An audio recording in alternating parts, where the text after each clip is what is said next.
Thank you for joining us. The Public Works Department has been instructed to take immediate action to repair roads damaged by heavy rains and floods affecting several areas in Sarawak. Sarawak Deputy Premier and Sarawak Disaster Management Committee Chairman Dato' Amar Douglas Ungahambas said, although the full extent of the damage to the Pan-Borneo Highway has yet to be determined, repairs in critical areas must be prioritised. Kena seperti yang di Mambong tadi is quite bad. Almost half of the road terputus. So our JKR and full alert all over the division to monitor any road rosak. Ungah said this after visiting a temporary evacuation centre at Sekolah Jenis Kebangsaan Cina, Chonghua, Batu Kawah on Thursday.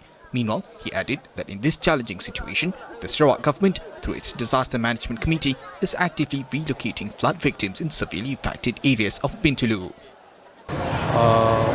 Aktiviti untuk memindahkan mangsa berjalan dengan lancar. Kita dapat bantuan dari ATM, dari Bomba, dari Miri, dari Sibu, dari Mukah juga sama-sama membantu. Di Sarawak, average hujan kita 5,000 mm satu tahun. Tapi di Bintulu, jatuh 400 mm. Then you can see the density of the rainfall. Ungah also urged non-governmental organisations wishing to provide aid to coordinate with the committee to ensure efficient distribution of assistance to victims.